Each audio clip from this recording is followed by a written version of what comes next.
Welcome back to this Money Control live stream. You're watching Closing Bell with me, Nandita Khemka. And I'm Santosh Nair. Well, Santo, it was clearly code red on the Lal Street today, given the kind of sell-off that we saw today. You know, we have breached that 19,500 mark, even though we ended above that level, but a near 200-point fall coming in on the Nifty. This was after the kind of recovery we saw yesterday in the second half of the session. We cleared 19,700. So there was some hope that, you know, now the bulls will regain control. But of course, that hasn't happened. And so much volatility over the last few days. Today, the India VIX index was up 10%, Santu. So what are what are your thoughts? Have we broken some important level on the downside now? Do we expect more downside?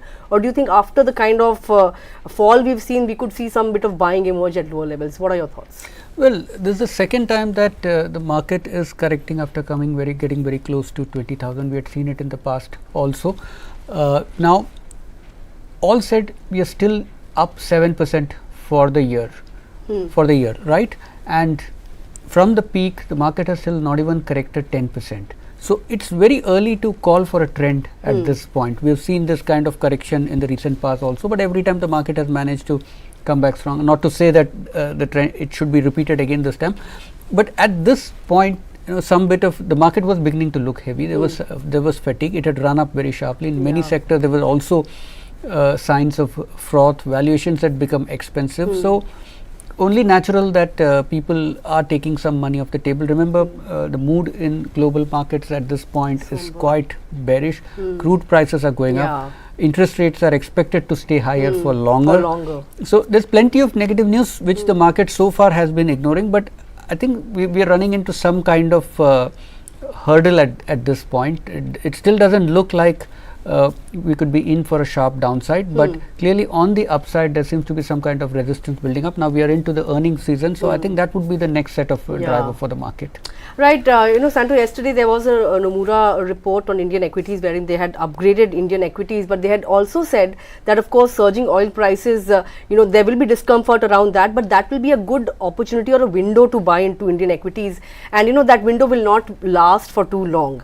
So that is what they had said, and you know, based on that, you know, we won't be surprised if we see some bit of buying. As you said, the downside could be limited from here, even though we've breached 19,500 on the downside. But looking at today's market action, Santo, you know, most of in fact, all the sectors were in the red. We saw PSU banks, you know, stage a good comeback today in the first half of the session, but you know, they have come off and they've also succumbed to selling pressure in the second half of the session. So all of the sectors ended in the red. IT was one of the big laggards yesterday. In fact, today rather, you know, yesterday we saw some buying in IT on the back of a positive report by Morgan Stanley, but once again they have come under selling pressure. Aside of that, you know, top losers, you had Tech Mahindra, Asian Paints, M&M, ITC Britannia, and you know, gainers are few and far between. L&T stood ground and it hit a fresh record today after UBS upgraded, in fact raised the target price. Of course, I want to talk to you about a little bit about ONGC and Oil India, given the fact that, you know, crude prices have surged. That's one positive for these companies because, you know, it kind of improves their profitability, right? So that's the reason why these two stocks held up. Even HOEC, that stock was up 10%. So crude comfort for these companies. Aside of that, you know, all those paint companies and all, of course, under pressure given the fact that crude has surged. But you know, have you been tracking the mid cap and small cap end of the markets? Any movers there that we should be mindful of? Well, the first point that you raised about oil companies, now we are seeing fair bit of interest in ONGC and HOEC. Oil India also. Oil India now, these stocks, if you recall, last June also they had seen a very powerful rally, right? When crude prices were moving up, investors got into this stock, and then suddenly the government comes up with a windfall gains tax, and then that's the end of the story. So traders are saying that, you know, valuations still are very attractive, but the only problem with these stocks is they are not allowed to make profits beyond a point, right? Irrespective of where crude price goes. And right now people are talking about in excess of a section of the market is talking about in excess of $100 per barrel.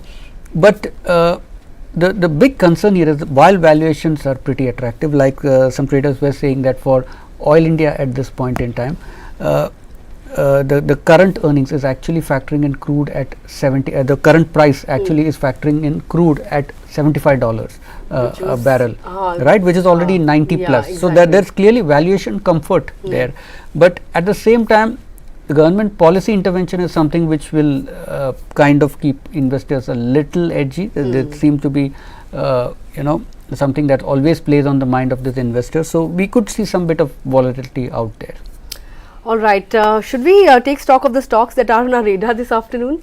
Yes. Since you were talking about crude, let's start with Berger Paints. That's one of your top picks today, Santo. Well, big loser as well. Now, Berger clearly has been the outlier among paint stocks in 2023. It's run up by over 40%. The first quarter numbers were pretty strong. We saw a huge jump in both top line as well as the operating margins also saw a significant improvement, and that's the reason why people have investors have been loading up on the stock. Interestingly, Nandita, now paint stocks till about some months back or last year, there was this huge concern that Grasim's entry would really hurt the profitability of all paint companies, and Berger had the most to lose because Grasim said that it was specifically it was looking at it was eyeing the number 2 position where Berger Paints is there at this point. So Berger had the most to lose, and very interesting that how Berger has managed to come out as the top performer. And if you look at some of the other stocks like Asian Paints, Kansai, Shalimar, Indigo, clearly Berger has outperformed them all.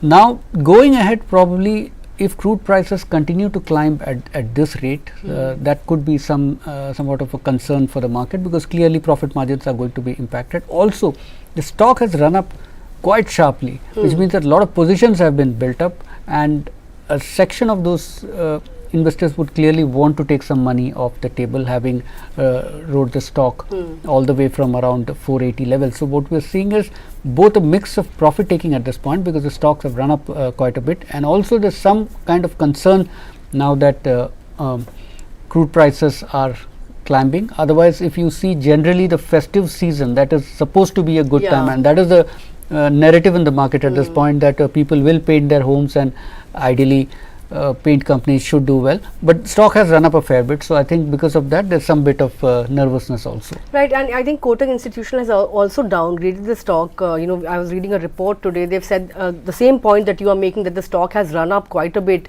even though it has outperformed Asian Paints for the last 4 quarters. But even Kotak believes that the outperformance or the run up in stock prices isn't really justified.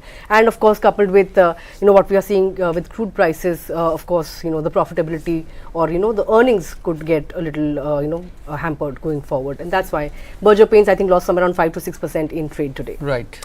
With that, let's also take a look at the first stock on my list today, Global Health. This stock was up somewhere around 3 to 4% in a weak market. There is a bullish report coming in from Motilal Oswal on this stock, where they've initiated coverage with a buy rating, target price of 840 rupees per share, which is implying a 20% upside on the stock. It has, if you look at Global Health or Medanta, so to say, it has multiple firsts in its kitty. It was the first one to venture into the uncharted hospital territory, and that too successfully. It was the first one to set up a large scale super specialty hospital in Gurugram back in 2009, and it was the first company to undertake greenfield expansion. That means building up the hospital from ground up. And in fact, it has scaled up the hospitals in such a way that it broke even in the first year itself, vis-a-vis the timeline of 2 to 3 years that other hospitals take. And which is why I think Motilal Oswal is saying that the company's organic bed capacity expansion is already in place until FY28. So that means this could provide robust visibility and volume-led earnings growth for the company. And Motilal Oswal expects the PAT CAGR, the compounded annual growth rate of 23% over FY23 to FY25. And it also expects the return on equity to expand further going forward. Remember, the stock listed back in November, and somewhere around 398 rupees or thereabouts, it has already doubled. It's just been a few months. And but with this kind of report that has come out, and the kind of earnings visibility that's available, looks like it is poised for some more growth going forward when it comes to the stock price as well. Well, and the last stock on my watch list today is Metropolis Healthcare. The stock too came under some bit of profit taking today.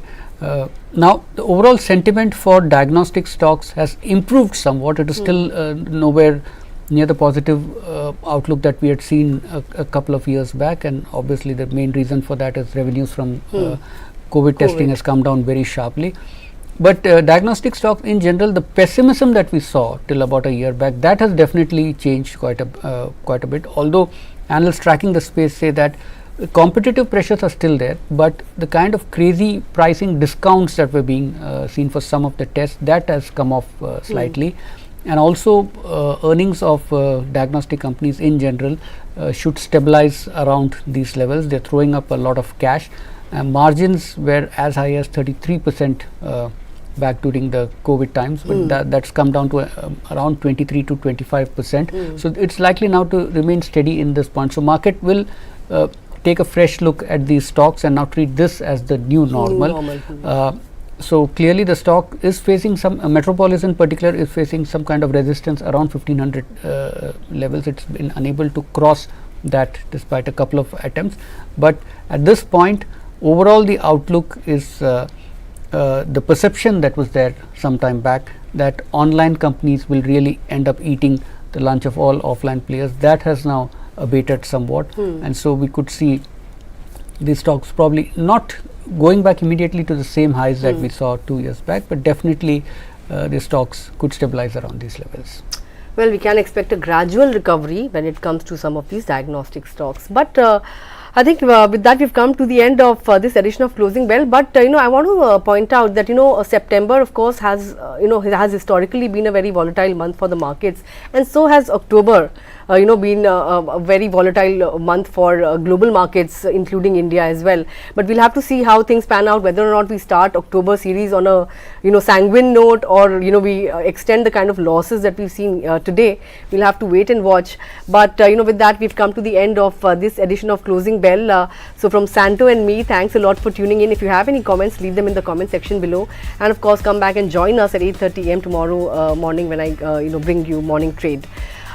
So, Santo, that's it from us. Thanks a lot for watching. Stay tuned to Money Control and for all your other news and updates.